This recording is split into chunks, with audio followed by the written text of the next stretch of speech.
말씀을 보겠습니다. 하나님의 말씀은 요한복음 16장 25절에 있습니다. 요한복음 16장 25절 다른 말씀이 켜져 있습니다. 제가 봉독하도록 하겠습니다.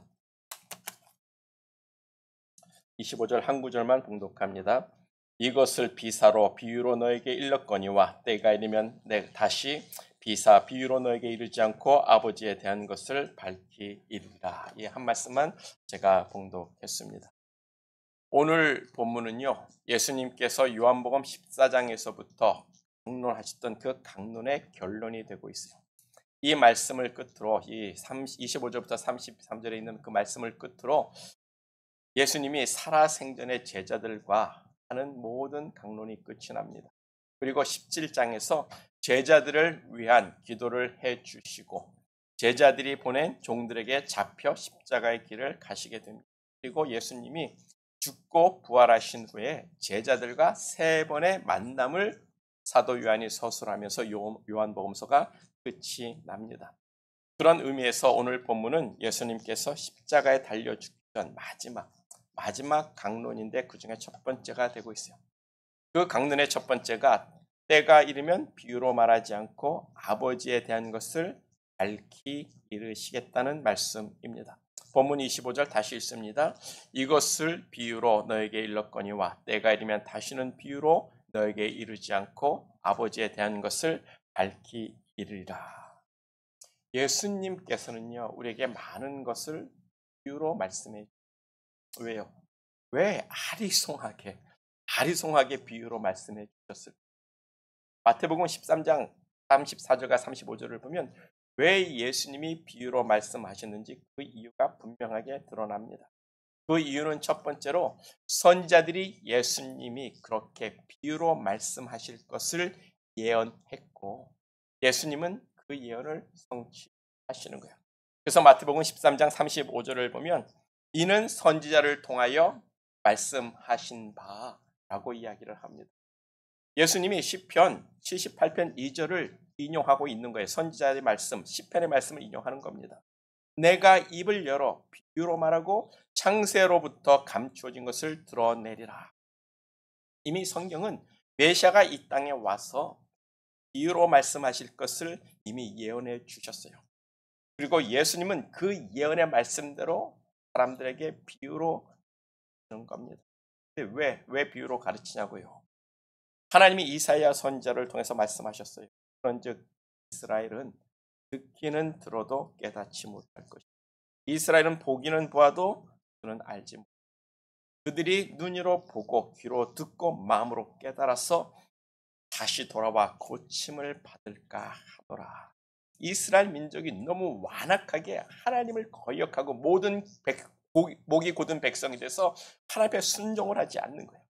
그런 불순종하는 그 이스라엘 백성들에게 하나님께서 그래 너희는 이제부터 눈과 귀가 막혀질 거야. 눈으로 보고 귀로 들어도 알지 못할 거야 라고 선지자를 통해서 말씀해 주신 거예요. 그래서 유대인들이 예수님을 직접 보았습니다. 기적과 표적과 부활한 걸 다 보았습니다. 그래도 예수를 모르는 거예요.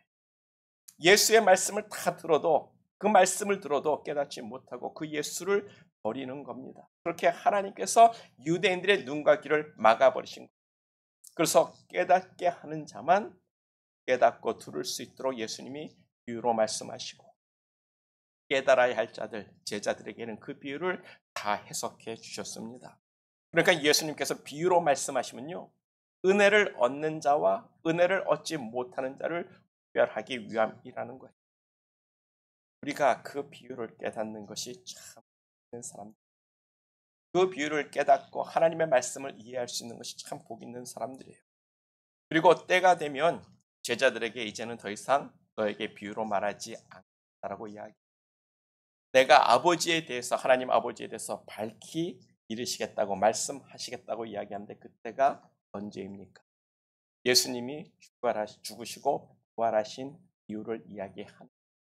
그 이유로는 비유로 말씀할 필요가 없습니다. 예수님이 죽으시고 부활하심으로 예수님이 하나님의 아들이시며 곧 하나님이심을 그냥 제자들의 오감을 통해서 눈과 귀와 손 느낌으로 통해서 만지면서 먹으면서 대화 나누면서 예수가 살아계신 하나님이심을 온전히 알게 되는 비유가 필요 없단 말입니다. 그래서 요한복음 20장이에요. 요한복음 20장을 보면 예수님이 부활하시고 제자들을 찾아오신 장면이 나옵니다. 그때 다른 제자는 다 있었는데요. 도마는 그 자리에 없었어요.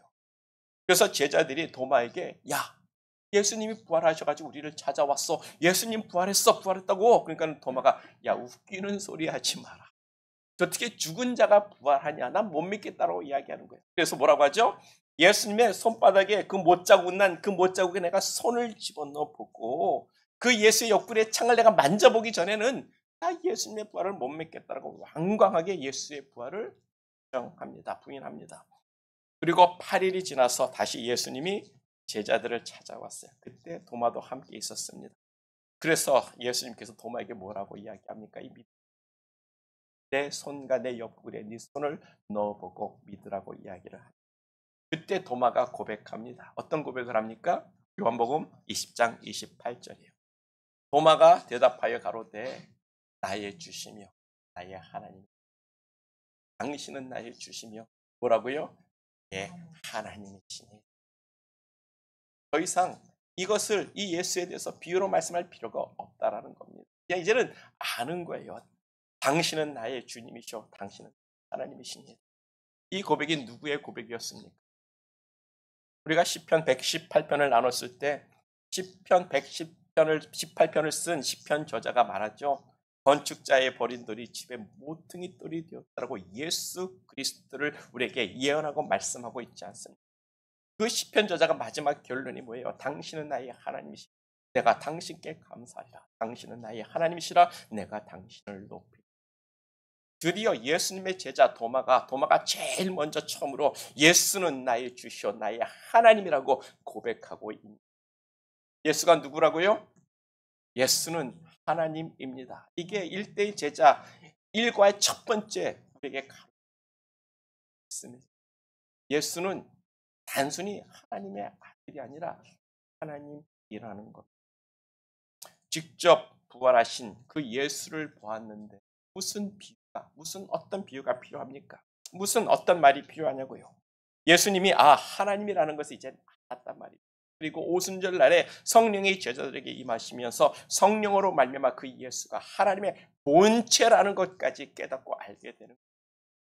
그래서 두 번째로 우리가 생각해 보고 싶은 것이 때가 이르면 하나님 아버지에 대해서 밝히 이루시겠다는 말씀이에요. 그런데 저는 항상 이런 복음서를 읽을 때마다 이런 말씀들이 나오는데 성경 어디에 예수님이 하나님 아버지에 대해서 밝히 이르신 말씀이 있습니까? 가능한가요?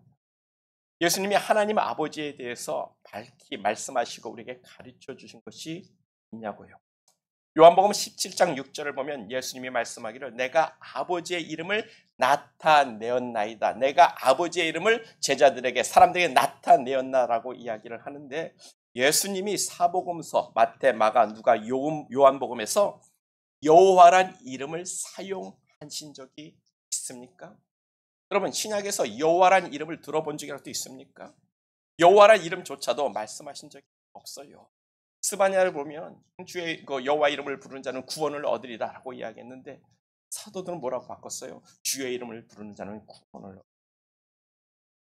여호와의 이름도 빼버리고 그냥 주의 이름을 부르는 자는 구원을 얻으리라고 사도들이 사도행전에서 그냥 말까지 바꿔버린 성경 신약에서는요 여호와란 이름조차도 말씀하신 적이 없습니다. 제가 알기로는 없습니다.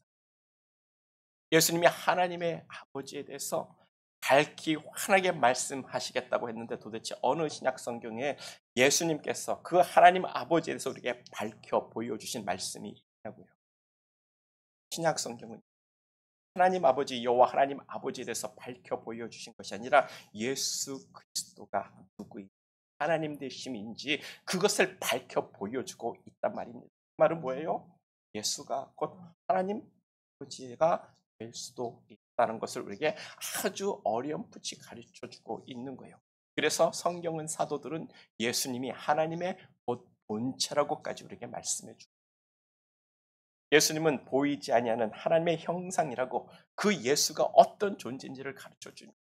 그래서 예수님은 말씀하기를 나를 본 것은 곧 내 아버지를 본 것이라고 이야기를 하는 거예요. 그리고 예수님이 또한 말씀하기를 아버지가 내게 주신 그 이름으로 내가 저들을 보전하였나라고 이야기했는데 예수님이 언제 여호와의 하나님 이름을 우리에게 거론이라고 해봤냐고. 그러면 그 내게 주신 아버지의 이름이라고 하는데 그 이름이 뭐예요? 예수 그리스도라.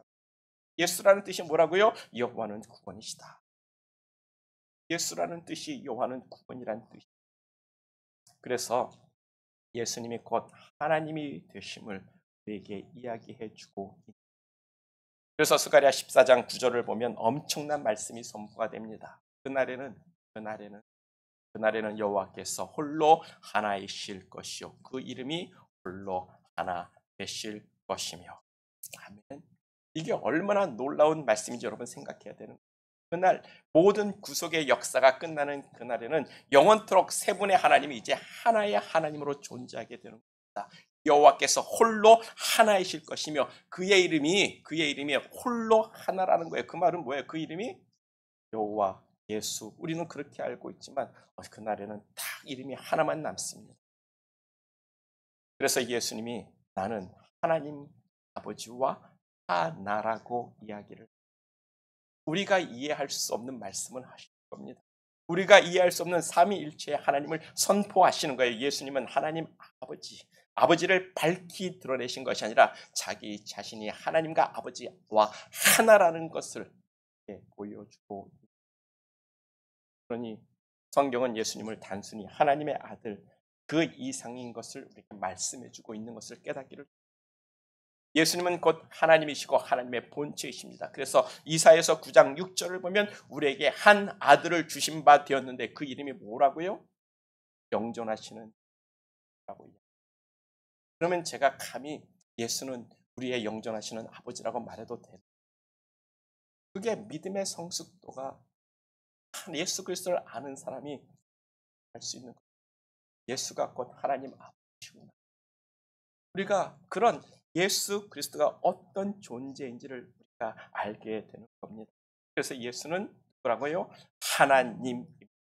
하나님의 본체이시며 홀로 하나이실 하나님이 되시는 분이. 그래서 요한복음 1장 1절부터 태초에 말씀이 계셨으니 이 말씀이 곧 하나님과 함께 계셨으니 말씀이 곧 하나님이시라.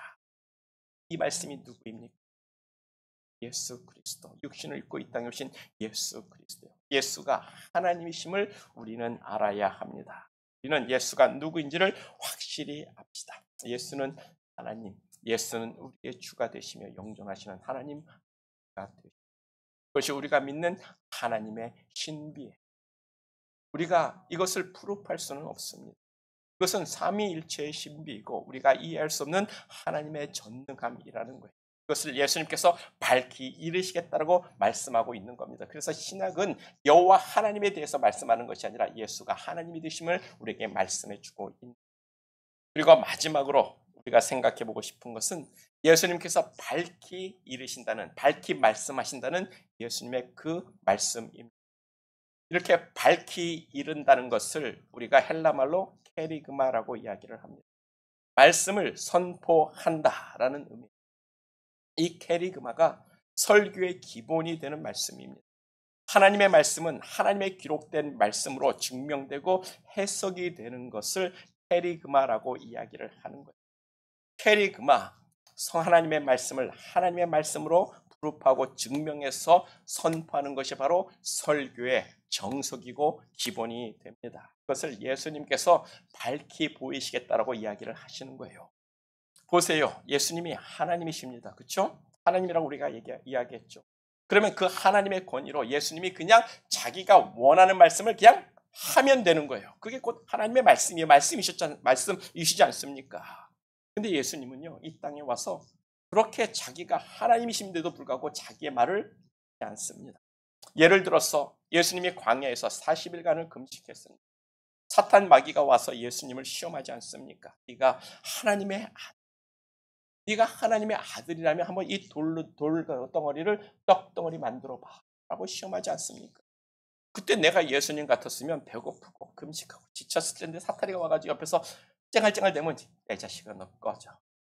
너 죽을래? 너 어따다고 지금 나한테 와가지고 이 떡덩어리를 만들라고 지금 나한테 시험하고 있는 거야? 너 죽을래? 아마 저 같으면 그랬을 거예요. 근데 예수님은 그러지 않았어요. 예수님 뭐라고 그랬죠? 사람이 떡으로만 살 것이 아니라 하나님의 말씀으로 살 것. 아니 예수님이 하나님인데도 불구하고 자기 말로 사탄을 내쫓는 게 아니에요. 하나님의 말씀으로 사탄의 시험을 유혹을 물리치고 말씀으로 그걸 우리에게 보여주고 그게 캐리가 말하는 겁니다. 이렇게 하나님의 말씀을 인용해서 하나님의 말씀을 선포하는 것이 캐리그마 설교라는 사탄에게도 우리말로 대적하는 것이 아니라 하나님의 말씀의 권위로 선포할 수 있어야 한다는 겁니다. 이것이 말씀의 능력이 나타나는 설교, 캐리그마, 하나님의 말씀을 선포하는 것이라고 이야기를 하는 거예요. 그래서 누가복음을 보면 예수님이 엠마오로 가는 제자들을 만나죠. 예수님이 십자가에 못 박혀 죽었으니까 이 제자들이 실망하면서 엠마오로 가는 거예요. 아니 메시아가 어떻게 죽어? 참 이스라엘을 회복할 수 있는 정말 철호의 기회였고 그렇게 될 거라고 믿었는데 어떻게 예수님이 메시아가 죽지? 정말 답답하다. 그러면서 제자들이 엠마오로 가고 있어요. 그때 예수님께서 부활해가지고 그 엠마오로 가는 제자들을 만났는데 예수님께서 그렇게 예수님이 죽었다고 그 부활한 것 같이 믿지 않으면서 가는 그 제자들에게 야 이놈들아 나 여기 살았어. 뒤통수한테 딱 치면서 야 나 살았잖아. 나 여기 살아있다고 봐. 만져봐. 그러면 끝나는 것 아닌가? 아니 그것만큼 더 정확하게 예수가 부활한 걸 증명할 이유가 방법이 어디 있겠냐고요. 근데 예수님 그렇게 예수님이 부활한 것조차 내가 예수라는 것조차 제자들에게 대신 누가복음 24장 27절입니다. 누가복음 24장 27절을 보면 이렇게 예수의 부활을 믿지 못했던 그 엠마오로 가는 제자들에게 설명하시는 이에 모세와 모든 선지자의 글로 시작하여 모든 성경에 쓴 바 자기 왜 메시아가 죽어야 되고 부활해야 되는지에 대해서 자세히 설명하셨다라고 누가복음 24장 26절과 28절은 말씀하고 있습니다. 이것이 바로 캐리그마라는 거예요. 설계의 원칙이라는 겁니다. 내가 하고 싶은 건 내가 하고 싶은 말, 나 여기 살았다고 말하는 것이 아니라 왜 내가 살아야 하는지 성경적으로 풀업해가지고 설명하고 이해시키는 것이 그게 캐리그마라는 거예요. 설계의 원칙이 되는 겁니다. 우리가 복음을 전파하고 우리가 깨달은 하나님의 말씀을 선포할 때 내 깨달음을 그냥 선포하는 것이 아니라 내 생각을 내가 느낀 것을 그냥 전달하는 것이 아니라 하나님의 말씀으로 그 말씀을 프루프하고 그 말씀을 선포하는 것이 캐리그마라는 거예요. 그것을 예수님께서 밝히 말씀하시겠다는 그 말씀의 의미가 되는 거예요. 보세요. 하나님이신 예수님도 성경을 인용해서 왜 예수가 죽었다가 부활해야 하는지를 제자들에게 설명해 주셨습니다. 이 믿음이 없는 놈들아, 봐봐 내가 여기 살아있잖아. 나 여기 살아있다라고 네가 날 보면 내가 살아있는 거 알 것 아니야. 그러면 그냥 다 끝날 것 같은데 예수님은 성경을 통해서 메시아가 왜 죽어야 하는지 또 왜 부활해야 하는지를 증명해 보이셨어요. 왜요? 우리는 어떤 기적과 표적을 그냥 무조건 믿는 것이 우리는 하나님의 말씀을 보고 그 말씀의 프루프를 보고 그 말씀을 인하여 하나님의 말씀을 믿음으로 그 기적과 표적을 믿어야 되는 거예요. 우리의 믿음의 근본은 다른 데 있지 않습니다. 오직 하나님의 말씀에 있습니다. 우리가 하나님을 믿는다는 것은요, 이 하나님의 말씀을 그래서 우리가 믿음을 선포할 때는 반드시 이 말씀이 인용되어지고 이 말씀으로 증명되어지고 이 말씀으로 해석되어져야 그것이 캐리그마 되는 거고 말씀을 선포할 수가 있는 겁니다. 그러니까 하나님의 말씀으로 증명되지 않으면 그것은 믿을 가치가 없는 것이 되는 거예요. 목회자들도 마찬가지입니다. 설교를 하면서 내가 성경청 읽고 깨달은 것으로 설교를 하면 아주 위험한 설교. 만약 말씀을 깨달은 것이 있을진데 그 말씀은 반드시 성경으로 증명되고 해석되고 성경이 서포트되는 것이 돼야 캐리그마 밝히 말하는 설교가 되는 줄 믿습니다. 예수님도 그랬고 사도들도 그랬고 그렇게 하나님의 말씀은 선포돼야 하는 거예요. 그래서 저도 제 깨달음 제 말이 아니라 이 성경의 권위를 가지고 이 성경을 인용해서 저의 깨달음을 여러분에게 선포하는 성경이 그것을 증명이 돼야 성경으로 그것이 증명이 돼야 저도 캐리그마 하나님의 말씀을 선포할 수 있는, 우리들도 다 마찬가지요. 우리들도 여러분 성경을 다 가지고 계시지 않습니까? 집에서 여러분들 다 성경을 읽지 않습니까? 각자 나름대로 여러분들이 그 성경의 말씀을 묵상하면서 깨달은 것들이 분명히 있을 거예요. 그 깨달음을 가지고 하나님 앞에 더 가까이 가고자, 하나님 내가 이렇게 하나님을 믿기를 원합니다. 하나님 내가 이 말씀 보고 내가 회개합니다. 우리가 그런 하나님의 주신 말씀을 가지고 깨달음을 가지고 우리가 하나님 앞에 더 가까이 나아가는 줄 믿습니다. 아멘.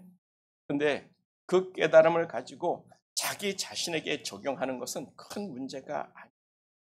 그러나 다른 사람에게 내가 깨달은 깨달음을 전하고자 할 때, 주장하고자 할 때는 반드시 캐리그마가 되어야 되는 거예요. 성경으로 통해서 그 깨달음이 프루프되고 해석이 되고 증명이 돼야 그것을 우리가 프로클레임하고 그것을 캐리그마하고 선포하고 말씀을 증거할 수 있고 내 깨달음을 우리가 할 수가 있는 겁니다. 그게 예수님이 말씀하시고 보여주신 밝히 말씀하시겠다는 원리가 되는 거예요. 캐리그마가 말씀을 선포하는 근본 원리입니다. 설교의 핵심적인 원리예요. 우리가 다 성경을 읽고 하나님을 가까이 하고자 그 가진 깨달음들이 다 있을진데 여러분 캐리그마 하시기를 축복합니다. 항상 하나님의 말씀으로 돌아가서 내가 깨달음이 맞는 건지를 확인을 해야 되는 거예요. 우리가 다 성경을 읽고 깨달음이 있을진데 저도 처음 교회를 개척하고 설교를 준비할 때요 너무너무 신이 났어요. 성경을 막 묵상하고 그가 주 설교 본문을 먼데이 아침부터 묵상을 합니다. 그냥 일주일 동안 계속 묵상을 하면서 그 하나님 말씀을 가지고 내가 설교할 하나님 말씀을 달라고 기도하는데 그 말씀이 너무 막 깨달음이 오고 너무 막 감격이 되는 거예요.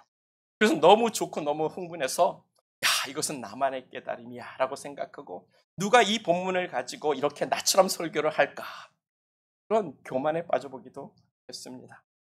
그런데 시간이 지나면서 보니까요 이미 오래전에 나 같은 성경 해석을 가지고 설교한 분들이 다 계시더라고요. 내가 설교한 게 나만 깨달은 게 아니라 이미 그전 목사님들, 그 이전의 목사님들, 그 이전의 목사님 제너레이션에 이미 다 하나님께서 깨달음을 주셨고 그 깨달음으로 성경을 해석하고 책을 썼고 그것으로 인해서 이 캐리그마를 하고 그 성경의 깨달음을 통해서 신학적인 조직적인 신학이 만들어지게 되는 겁니다.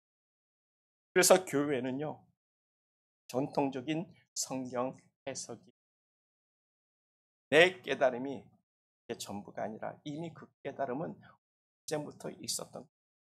여러분들이 다 성경을 읽고 묵상하신데 여러분들의 깨달음이 있다면 그것을 캐리그마하고 성경적으로 증명이 돼야 한다는 거예요.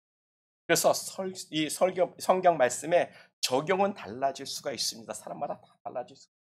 그러나 성경 해석은 항상 성경으로 해석되고 이미 오래전에 있었던 그 성경의 해석으로 우리가 서포트를 받아야 되는 우리가 캐리그마 하기를 축복합니다.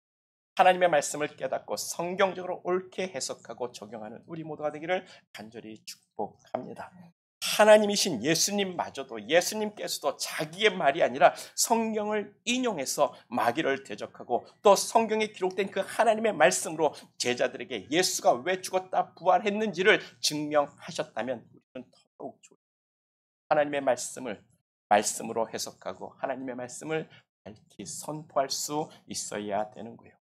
물론 그 하나님의 말씀을 가지고 억지로 성경을 해석해서 이단 교리를 만들어내는 신천지와 통일교 같은 이단들도 있지만 우리는 하나님의 말씀을 깨닫고 전하는 것에 두려워하자고요. 그리고 겸손하게 그리고 옳게 바르게 전합시다.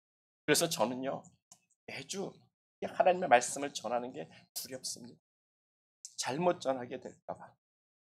내 생각이 전하게 될까 봐 두렵습니다. 우리들도 다 성경을 읽고 묵상하고 적용을 하는 사람이 있는데 성경의 깨달음을 구하되 깨달음의 두려움을 갖고 성경적인 해석을 찾을 수 있는 우리 모두가 되기를 축복합니다. 그래서 제가 깨달은 것을 가지고 한번 캐리그마를 시작합니다. 우리의 믿음, 여러분들이 정말 참된 고백을 가지고 주는 그리스도시요 살아계신 나의 하나님의 아들이십니다. 아니 나의 하나님이십니다. 나의 영존하시는 아버지. 그런 절대적인 믿음의 고백을 하셨다면 정말 축복받을 믿음이 있습니다. 그런데 그 믿음이 전부입니다. 그 믿음이 전부일 거예요. 내가 그렇게 전심으로 믿음을 고백하고 정말 나는 주님을 사랑합니다 라는 이쁜 마음속에 우러나는 그 믿음의 고백을 가졌다면 그 믿음이 완전한 믿음이 될 거예요. 저는 이 순간에 감히 여러분들에게 말하고 싶습니다. 그 절대적인 신앙을 가졌어도 그 믿음 자랑하지 마세요. 성경에서 처음으로 그렇게 예수를 그리스도시요 살아계신 하나님이라고 고백한 사람이 누구죠? 시몬 베드로. 그 믿음의 고백을 한 베드로에게 예수님이 말씀하기를 시몬아 네가 참으로 복이 있다. 너 참 복이 있다라고 이야기합니다. 왜요? 그것을 알게 하신 이는 네가 신 내 아버지이니라. 하나님이 너에게 그것을 알려주셨으니까 네가 그것을 고백하고 믿음을 가진 거야. 네가 그런 믿음의 고백을 할 수 있는 것은 하나님이 너에게 그 믿음을 지식을 주셨기 때문이야. 그래서 너는 참 복 있는 사람이라고 예수님이 말씀하셨어요. 그래서 예수님께서 그 베드로의 믿음 위에 교회를 세우겠다고 하십니다. 그 베드로의 믿음 때문에 베드로에게 천국 열쇠를 주고 네가 열면 열리고 닫으면 닫힌다는 엄청난 축복을 주셨어요. 대단한 믿음이 대단한 믿음의 결. 왜냐하면 그 믿음은 베드로의 것이 아니라 하나님이 베드로에게 주신 믿음이기 때문에 그렇습니다. 그래서 예수님께서 그 믿음을 가진 제자들에게 이제 내가 죽을 것, 3일 만에 부활할 것을 다 말씀하십니다. 하나님이 주신 그 대단한 믿음을 가진 베드로가 이 말씀을 듣고 어떻게 했죠? 주여 그리스도소서. 예수님이 죽는 일은 절대 없을 겁니다. 내가 그렇게 되도록 내버려 두지 않을 겁니다. 내가 예수님 죽게 내버려 두지 않겠습니다. 그래서 예수님이 잡혀갈 때 칼을 들어서 제사장의 종 말고의 길을 잘라버리지 않습니다. 자기가 지키겠다는 거예요, 예수를. 그런데 예수님이 하시는 말씀이 그때 뭐예요? 사탄아 물러라. 네가 하나님의 일을 생각하지 않고 사람의 일을 생각한다고 예수님이 베드로를 향해서 사탄이라고 명하십니다. 하나님이 주신 그 믿음을 가진 베드로가 천국 열쇠를 가지고 그 믿음의 교회를 세우겠다고 하신 그 베드로의 믿음이 한순간에 사탄이가 되었다. 그러니 하나님이 주신 하나님께 받은 그 복받은 믿음이라도 자랑하지 마세요. 하나님이 주신 믿음으로 예수는 그리스도여 살아계신 하나님의 아들이라고 정말 손에 힘을 주고 입에다 힘을 주고 평화 배에다 힘을 주면서 주는 나의 그리스도시오 나의 하나님이 되시고 고백을 해도 그 고백 위에 교회가 세워지고 천국 열쇠가 주어졌어도 한순간에 사탄가 되는 것이 우리들이 가진 믿음에 라는 거예요. 우리가 그런 사람들입니다. 하나님이 그런 믿음을 줬어도 우리는 한순간에 사탄이가 될 수밖에 없는 그런 연약한 존재들이라는 거예요. 이러보건대 우리들이 가진 믿음 그것도 아니라는 생각 들지 않습니까? 그럼에도 그 믿음을 의로 여겨주시고 그 믿음으로 인해서 예수의 의를 우리에게 전가시켜 그 믿음으로 통해서 우리가 하나님의 자녀가 되는 권세를 주시는 그 하나님이 얼마나 은혜로운 하나님이신지를 깨달아야 돼요. 우리의 믿음을 자랑하지 마세요. 선줄로 생각하는 자는 넘어질까 조심하라고 했습니다. 자신의 믿음을 자랑하지 마세요. 나는 하나님을 향한 절대적인 믿음을 가졌다고 말하지도 마십시오. 그 말이 어쩌면 우리에게 베드로와 같은 시험을 당할 일이 생길지도 모릅니다. 하나님이 알게 하시고 하나님이 주신 믿음인데도 불구하고 우리는 그것밖에 안 되는 거예요. 그래서 믿음으로 구원받는다는 것 자체가 하나님이 주신 은혜의 선물이라고 에베소서는 분명히 말씀하고 있습니다. 믿음으로 구원받는다는 것은요, 하나님이 우리를 어떻게 해서도 구원하고 싶으신 거예요. 하나님이 우리를 구원하고 싶은데 뭔가 잡으라고 줄 게 필요하니까 야 예수 잡아. 예수 믿어. 믿으면 내가 천국으로 구원시켜. 하나님께서 그 믿음을 어떤 구원의 형식으로 주신 것밖에 지나지 않습니다. 그래서 구원은 내가 믿어서가 아니라 하나님이 주시는 절대적인 은혜의 선물로 구원을 받게 됩니다. 내가 예수를 믿어서 구원받는 것이 아니라 하나님의 은혜로 구원을 받고 있습니다. 그게 솔직하고 그게 맞는 말인 것 같아요. 하나님의 은혜가 아니라면 우리는 벌써 우리의 믿음은 파산하고 하나님께 버림을 받았어야 마땅한 존재들이라. 우리는 사도 바울의 고백을 알지 않습니까? 사도 바울의 고백처럼 우리는 날마다 죄 아래로 사로잡혀가는 죄인 사망의 굴레에 묶여있는 존재들이에요. 그래서 사도 바울이 오라 나는 곤고한 자로다. 이 사망의 몸에서 누가 나를 건져내랴. 하나님이 건져내지 않으면 구원받을 수 없는 존재가 우리들이라는 것. 하나님이 건져주지 않으면 우리는 절대로 구원받지 못해요. 여러분들이 하나님을 믿는다고 그 믿음을 열심히 붙들어도 결국 파산하고 말 겁니다. 그렇게 파산하는 그 믿음일지라도 하나님의 은혜로 하나님이 건져주시간 우리가 구원을 받는 거예요. 아무것도 아니고 보잘것없는 큰 믿음에 가고 하나님이 그 믿음을 의로 여겨주시는 하나님이 너무나도 감사한 하나님인 줄 믿습니다. 우리는 마음으로는 하나님의 법을, 육신으로는 죄의 법을 섬기는 가망성 없는 존재들이라는 거예요. 사도 바울이 나는 마음으로는 하나님의 법을, 육신으로는 죄의 법을 섬기는 자로다. 그게 겁니다. 그래서 우리가 찐한 믿음, 찐 믿음에 졌고 그 믿음을 고백을 했어도 그 믿음 감히 여러분들에게 개나 줘버리라 그렇게 말하고 싶어요. 하나님을 절대적으로 잘 믿겠다고 열심을 가져본 사람들은요 절망합니다.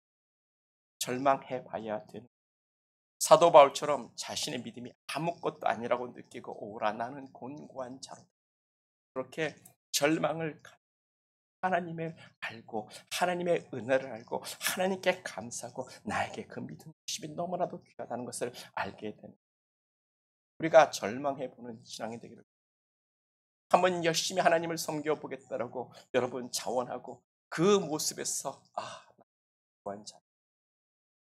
이 사망 몸에서 누가 나를 그런 절망을 가져본 사람들이 선한 신앙인이 되는 줄 믿습니다. 저는 시편 119편 새벽에 나눴던 이 8절에 있는 이 말씀이 정말 마음에 와닿았어요. 시편 119편을 쓴 저자가 얼마나 하나님을 열심히 믿으려고 했는지 여러분들이 시편 119편을 읽어보면 다 압니다. 그런데 시편 저자는 알고 있었어요. 내가 이렇게 열심을 가지고 하나님을 믿어도 완전할 수가 없다는 것을 말해요. 그래서 시편 119편 8절을 보면 이렇게 말씀합니다. 내가 주의 율례를 지키 나를 지소서라고 고백을 하고 이게 하나님을 열심히 믿고자 했던 시편 저자의 고백이 되는 거예요. 나는 버림을 받아 마땅한 존재. 내가 하나님께 버림을 받을 수밖에 없는 정말 마땅한 죄인이라는 겁니다. 내가 하나님을 전심으로 찾고 내가 전심으로 하나님을 믿고자 해도 나는 하나님을 온전히 섬길 수 없는 자입니다. 그러니까 하나님 주여 나를 아주 버리지는 마소서. 주여 나를 아주 버리지는 마소서. 이게 하나님을 전심으로 찾았던 신앙인의 고백이라는 거예요.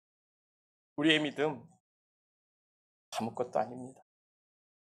하나님이 우리를 버리고자 하시면 우리는 버림을 당할 수밖에 없는 없이 연약한 믿음의 존재. 그것을 깨닫는 것이 신앙의 성숙도라고 저는 생각합니다. 우선 믿음이 아니라 믿는 사람은 하나님께 절규로 하나님 나를 제발 버리지 나를 아주 버리지 마옵소서. 나는 하나님의 은혜가 아니면 살 수 없다라는 신앙의 고백일진데 이게 겸손인 줄 믿습니다. 여러분 믿음을 자랑하지 말고 하나님의 자비와 구합시다. 주여 나 아주 버리지 마옵소서. 겸손의 끝자리에 서 있는 우리 모두가 되기를 간절히 축복합니다. 그래서 결론으로 고린도전서 15장 10절에 있는 사도 바울의 고백으로 말씀을 정리하고자 합니다. 그러나 나의 나된 것은 하나님의 은혜로 된 것이니 내가 주의 그 은혜에 헛되지 아니 내가 모든 사도들보다 더 많이 수고하였으나 내가 아니 오직 나와 함께 하신 하나님의 은혜로다. 아멘. 은혜를 아는 사람들은 더 많이 수고합니다. 더 하나님께 순종하고 더 하나님을 믿으려고 수고합니다. 은혜를 아는 사람들은요 오직 하나님의 은혜가 아니면 아무것도 할 수 없다는 것을 아는 겸손한 신앙인이 되는 우리가 겸손한 신앙인들이 됩시다. 예수님이 나의 하나님이 되심을 우리가 고백하니 나는 예수님처럼 캐리그마 하겠습니다. 우리가 다 성경을 읽을 때 그 성령이 주신 그 깨달음을 우리가 구하고 그 깨달음을 성경적으로 해석하고 증명하며 우리의 깨달음을 옳게 간증할 수 있는 다른 신앙인 되기를 간절히 축복합니다. 우리가 다 캐리그마 할 수 있기를 소망합니다. 그래서 그 말씀을 통해서 우리가 더 성숙해져서 정말 하나님 앞에 낮고 낮아지는 한 사람들, 나 믿음을 가졌노라 하는 것이 아니라 아주 버릇이 없어서라 하나님의 은혜를 구하는 영적인 사람, 그러니까 믿음의 사람 되기를 예수님의 이름으로 축복합니다. 우리 다 같이 기도하겠어요. 우리 기도할 때 우리의 교만함을 회개합시다. 하나님에 대해서, 성경에 대해서 내가 다 아는 것처럼 착각했던 것 우리가 회개합시다. 하나님 앞에서 내가 낮아지게 하시고 겸손하게 하시고 하나님이, 예수님이 나의 하나님 되심을 우리가 선포하며 기도합시다. 나를 주보 하나님의 은혜와 자비로 나를 주옵소서. 우리가 다 같이 고백하며 기도하겠습니다.